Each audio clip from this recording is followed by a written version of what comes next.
Billy berkeliling menggunakan sepeda untuk menjajakan jasanya.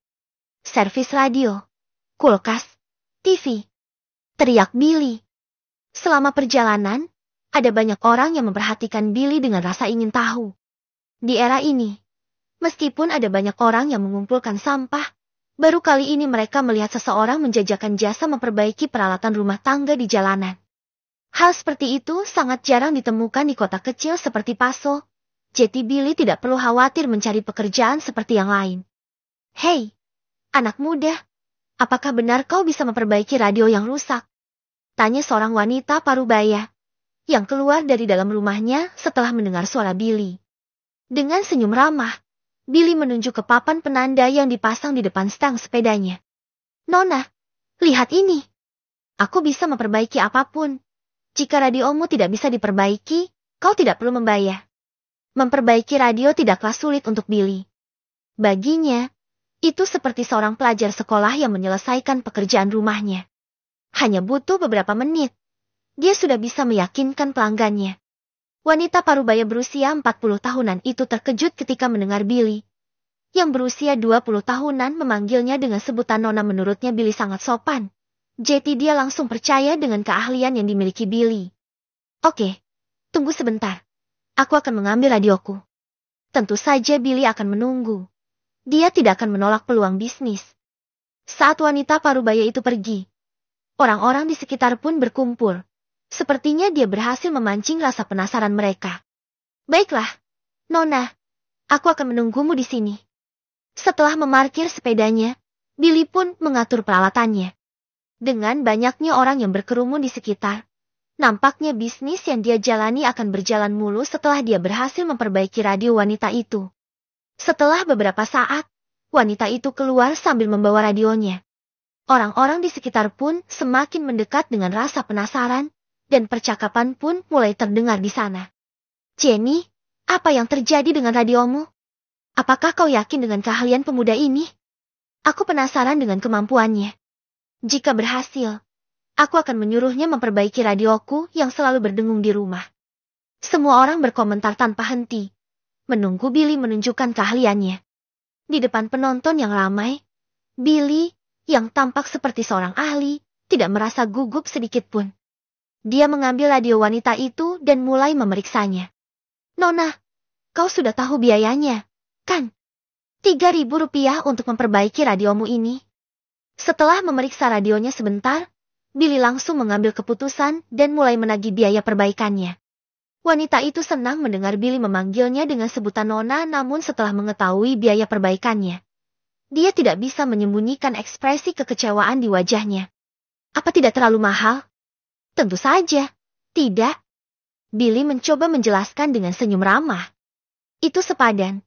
Tidak seperti di tempat lain, aku pastikan kau akan puas dengan hasilnya. Wanita parubaya itu cukup yakin dengan keahlian Billy. Dan dia pun tahu berapa harga perbaikan radio di tempat lain. Karena itu dia mengangguk setuju. Baiklah, tapi kau perbaiki terlebih dulu. Aku akan membayar setelah kau berhasil memperbaikinya. Tidak masalah, Nona. Setelah menegosiasikan bayarannya, Billy memulai pekerjaannya di depan tatapan banyak orang. Komponen di dalam radio tidak begitu rumit, jadi tidak perlu waktu lama untuk Billy memperbaiki radio tersebut. Saat suara siaran dari radio terdengar, wanita parubaya itu pun menunjukkan ekspresi bahagia. Dia mengangkat jempol untuk mengungkapkan kekagumannya pada Billy. Nah, kau benar-benar berbakat. Melihat adegan itu, semua orang akhirnya mengakui keahlian Billy. Dia bisa memperbaikinya dengan cepat. Aku akan menyuruhnya memperbaiki radioku juga. Benar. Aku memiliki TV rusak di rumah. Aku ingin dia memperbaiki TV-ku juga. Billy melihat respon baik dari orang-orang di sekitar. Meskipun dia sudah menebak hasilnya, dia tidak bisa menahan perasaan bahagia. Dia lega, karena kerja keras yang dia lakukan benar-benar terbayar. Billy buru-buru berkata, Saudara-saudara, jangan khawatir. Aku bisa memperbaiki radio, televisi, kulkas, mesin cuci, dan sebagainya. Namaku Billy Jantala. Aku tinggal di jalan depan. Kapanpun kalian membutuhkan jasaku, kalian bisa menemuiku di sana. Billy tidak melewatkan kesempatan tersebut untuk menjajakan jasanya. Pada tahun 1990-an, dari orang biasa sampai orang kaya, siapapun memiliki peralatan rumah tangga. Tapi, di era sekarang, tidak ada layanan jasa seperti yang Billy tawarkan. Jika seseorang ingin memperbaiki peralatannya yang rusak, mereka harus pergi ke bengkel servis profesional di kota. Mereka harus bolak-balik, dengan ongkos kirim yang menambah banyak pengeluaran. Intinya adalah, karena tidak banyaknya bengkel servis, orang yang ahli dalam bidang tersebut akan sibuk, dan terkadang pengerjaannya bisa sampai seminggu. Di era ketika upah bulanan hanya ratusan ribu, selama peralatan rumah tangga mereka bisa terus digunakan, mereka tidak akan menanggung banyak masalah. Kehadiran Billy mengubah situasi itu. Hanya dengan beberapa rupiah, mereka dapat memperbaiki perabotan rumah mereka yang rusak, yang tentunya sangat menghemat biaya dan waktu. Sampai sore hari, Billy masih disibukkan dengan pekerjaannya. Bahkan dia tidak punya waktu untuk minum air. Orang-orang di sana menyebarkan kabar bahwa ada seorang tukang servis yang ahli dalam memperbaiki perabotan. Karena itu mereka memintanya untuk datang dan memperbaiki perabotan mereka. Billy tidak hanya terampil, tetapi juga sangat praktis. Dia tidak akan dengan sengaja membuang waktu atau membesar-besarkan masalah. Perabotan yang rusak dapat diperbaiki dalam beberapa menit. Jika ada suku cadang yang harus diganti, paling lama dia hanya menghabiskan waktu sekitar setengah jam. Tentu saja, untuk beberapa peralatan rumah tangga yang perlu diganti, Billy tidak dapat berbuat apa-apa. Dia memberitahu pemiliknya bahwa dia akan membeli suku cadang yang sesuai dan kemudian memperbaikinya. Memanfaatkan keuntungan dari antusiasme itu, Billy terus berkeliling di daerah tersebut, memungkinkannya menghasilkan banyak uang dengan mudah. Penghasilan hari ini lebih dari 100 ribu. Billy menghitung penghasilannya, meski baru sehari dia sudah mendapatkan 100 ribu. Dia tidak terlalu terkejut dengan hal itu. Dia sibuk sepanjang sore, dan dia bahkan hampir tidak punya waktu untuk mengatur napas. Namun, jika orang lain tahu tentang hal itu, mereka pasti cemburu. Uang yang diperoleh Billy hari ini setara dengan pendapatan setengah bulan. Bahkan masih banyak orang yang membutuhkan jasanya di daerah tersebut, dan beberapa dari perabotan yang rusak akan lebih menguntungkan jika harus mengganti suku cadang. Tapi hari sudah semakin sore, dan dia harus pulang untuk memasakkan makanan buat istrinya.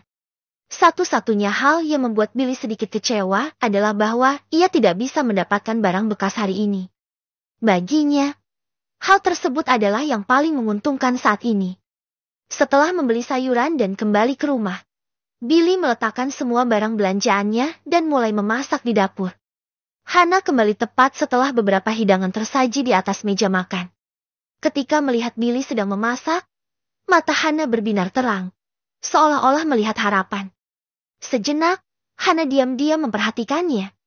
Dia menyeka air mata di sudut matanya, dan dia tidak bisa menahan senyum bahagia ketika melihatnya. Suaminya benar-benar telah berubah. Namun, Billy sedang sibuk memasak di dapur, sehingga tidak menyadari kepulangan istrinya itu. Billy! Billy! Panggil Hana dari dalam kamar, suaranya terdengar sedikit cemas. Billy, yang mendengar suara istrinya pun segera menghentikan aktivitasnya. Dengan cepat dia pergi ke kamar. Bab ke-8. Hana, ada apa? Tanya Billy begitu dia memasuki kamar. Dia merasa lega melihat Hana berdiri di dekat meja, tanpa ada yang aneh. Apa ini? Hana menunjuk ke uang di atas meja, menatap Billy, dan bertanya dengan suara gemetar. Billy, dari mana kau mendapatkan uang sebanyak ini? Mendengar pertanyaan Hana, Billy tersenyum. Aku mendapatkannya setelah memperbaiki peralatan rumah tangga hari ini. Jawabnya dengan tenang, seolah-olah sedang membicarakan hal biasa. Hana mengerutkan kening dengan terkejut. Kau bisa mendapatkan uang lebih dari 100 ribu. Memangnya kenapa? Billy tersenyum. Jika aku tidak harus kembali untuk memasak, aku pasti bisa mendapatkan lebih banyak uang. Hana memandangnya dengan ekspresi aneh. Perubahan Billy begitu besar sehingga dia tidak bisa mempercayainya. Billy menambahkan sambil tersenyum. Hana, seperti yang aku katakan sebelumnya, aku akan memberikan kehidupan yang terbaik untukmu. Sekarang, aku harus pergi memasak, jadi cuci mukamu dan tunggu. Billy segera pergi ke dapur, melanjutkan pekerjaannya yang tertunda, dan meninggalkan Hana yang masih terdiam dengan ekspresi bingung. Setelah makan malam selesai, Hana masih tidak percaya bahwa Billy bisa mendapatkan uang lebih dari 100.000 dalam sehari. Sementara itu, setelah hari yang sibuk, Billy tidur dengan perasaan senang. Hana memiliki banyak pertanyaan di dalam hatinya, tapi belum berani untuk mengutarakan. Napasnya terasa berat. Hana berguling-guling, tidak bisa tidur nyenyak sepanjang malam. Keesokan paginya, ketika Hana membuka mata, dia melihat Billy sudah menyiapkan sarapan untuknya. Melihat Hana sudah bangun, Billy tersenyum dan berkata, "Hana, aku sudah menyiapkan sarapan. Kau bisa pergi bekerja setelah makan. Aku akan pergi lebih dulu." Tanpa menunggu jawaban dari Hana, Billy keluar dan mengendarai sepeda bobroknya untuk bekerja. Hana menatap punggung Billy dengan ekspresi heran, meskipun ada rasa lega di dalam hatinya. Apakah dia masih suamiku yang dulu? Di tempat kemarin, masih ada beberapa peralatan rumah tangga yang perlu diperbaiki, tetapi sayangnya tidak memiliki suku cadang. Billy harus pergi ke pabrik suku cadang untuk mendapatkan komponen yang diperlukan. Dia juga berencana untuk membeli beberapa peralatan kerja yang biasa digunakan, seperti obeng dan sejenisnya. Sebelumnya, karena dia tidak memiliki uang, dia tidak dapat membeli peralatan yang lengkap untuk menjalani pekerjaannya. Sekarang, dengan dana yang tersedia, dia ingin menyisihkan uangnya untuk membeli barang bekas dan menggunakan sisanya untuk membeli beberapa komponen yang biasa digunakan. Karena masih pagi, pabrik suku cadang kemungkinan besar belum buka. Jadi Billy memutuskan untuk menyelesaikan pekerjaan yang belum selesai kemarin. Baginya, mengumpulkan lebih banyak uang sesegera mungkin akan memungkinkan dia untuk memulai bisnisnya dalam waktu singkat. Lagi pula, melakukan langkah-langkah yang sudah direncanakan adalah tindakan yang bijak. Di masa depan, dia hanya perlu membuka tokonya sendiri dan menunggu pelanggan datang. Ketika Billy berkeliling di tempat kemarin, dia langsung disambut dengan ramah oleh orang-orang yang sudah dikenalnya. "Tuan Billy, kau rajin sekali, masih pagi sudah bekerja. Jika putraku rajin seperti Tuan Billy, aku pasti akan pingsan melihatnya. Tuan Billy, radioku belum diperbaiki kemarin, tolong diperiksa." Billy merespons mereka dengan ramah. Dia bekerja dengan prinsipnya, membuat pelanggan puas dengan hasil kerjanya, dan para pelanggan pun senang melihat sikap Billy yang ramah dan pekerja keras. Meskipun hanya dengan beberapa kata singkat, itu sudah cukup untuk menjadi pengakuan dari para pelanggannya, yang kebanyakan orang-orang tua, tetapi dari situ dia bisa mendapatkan pengalaman yang melampaui usianya sendiri. Mereka semakin menghargai keahlian dan sifat rendah hati Billy. Jika mereka tidak mengetahui bahwa Billy sudah menikah, beberapa dari mereka mungkin sangat ingin memperkenalkan Billy kepada anak perempuan mereka, dan berharap agar Billy menjadi menantu mereka. Pukul 10 pagi, Billy menghela napas panjang. Akhirnya, pekerjaan terakhirnya selesai. Setelah menyerahkan radio yang sudah diperbaiki kepada seorang pria parubaya, Billy menerima bayaran perbaikan sebesar Rp3.000, lalu bersiap-siap untuk pergi ke pabrik suku cadang. Beberapa rumah di daerah itu sudah disambangi oleh Billy. Hanya beberapa rumah yang peralatan rumah tangganya memerlukan suku cadang baru yang belum disambangi olehnya. Tetapi itu menjadi awal yang baik, dan Billy pun melanjutkan perjalanannya. Ketika dia tiba di pabrik suku cadang, Billy sedikit mengernyit. Ada banyak orang di sekitar, dan sesekali terdengar omelan. Tampaknya ada masalah.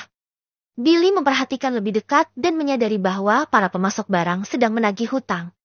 Setelah ditanya, ternyata efisiensi pabrik suku cadang saat ini kurang baik, dan masih ada kendala keuangan yang mengakibatkan pembayarannya jatuh tempo.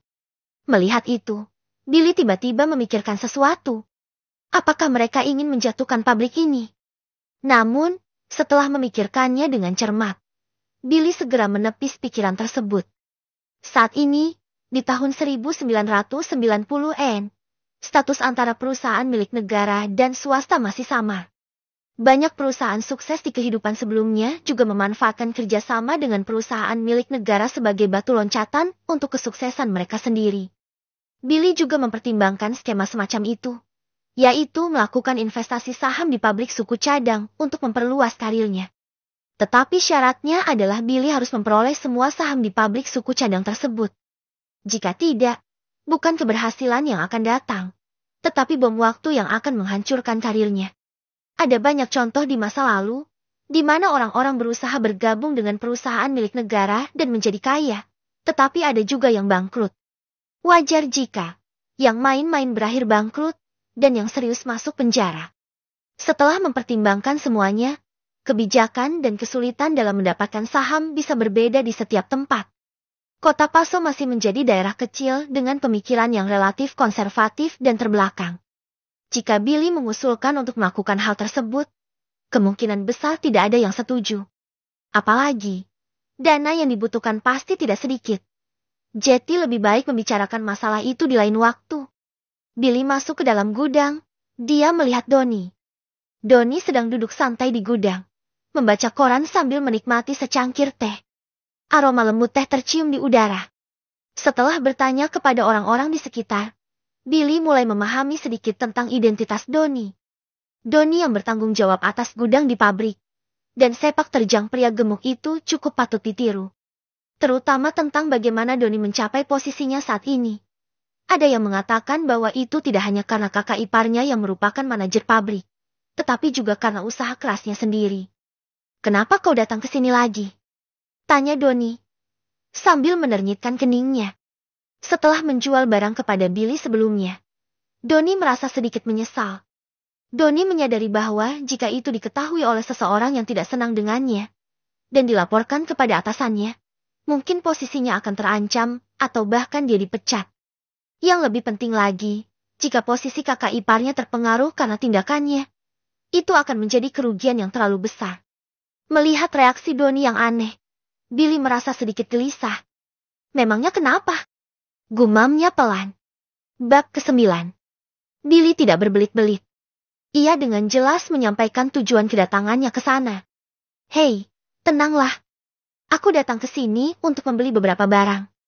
Donnie benar-benar bersikap berbeda dari sebelumnya. Dia menanggapi dengan nada yang lebih serius, menunjukkan bahwa dia berada dalam mode bisnis. "Jika kau ingin membeli barang, seharusnya kau pergi ke toko biasa saja. Kenapa kau harus datang ke sini? Jangan libatkan aku dalam masalahmu." Billy menjelaskan alasannya. "Mereka pasti sangat sibuk sekarang, dan aku tidak yakin bisa mendapatkan barang yang kuinginkan di toko biasa." Donnie melirik Billy dan berkata dengan tegas, "Itu bukan urusanku." Dia menundukkan kepalanya dan kembali membaca koran. Melihat situasi itu, Billy merasa cemas. Karena jika Donnie tidak mau berbisnis dengannya, maka dia tidak akan bisa mendapatkan barang yang dia butuhkan. Billy juga menyadari bahwa membeli barang yang dia butuhkan di toko biasa akan menghabiskan lebih banyak uang, dan keuntungan yang didapatkan akan lebih kecil. Hal itu hanya akan membuang waktu dan tenaganya. Meskipun ada pabrik suku cadang lain, tidak pasti apakah mereka ingin menjual barangnya secara pribadi atau tidak. Jika ingin membeli, Billy harus pergi ke kota terdekat. "Tuan Donnie, rokok?" Billy menempatkan sebungkus rokok di atas meja. Donnie awalnya ragu, tapi akhirnya dia mengambil rokok tersebut. Sikap ramah yang ditunjukkan oleh Billy mungkin bisa membuka peluang untuknya, dan Donnie tampaknya tidak menolak hal itu. Billy mengambil inisiatif untuk membuka percakapan dan menanyakan tentang masalah yang terjadi di pabrik. Donnie menghela nafas dan meletakkan korannya. Saat ini, ada banyak persaingan dari perusahaan swasta dan pabrik asing di pasar bisnis.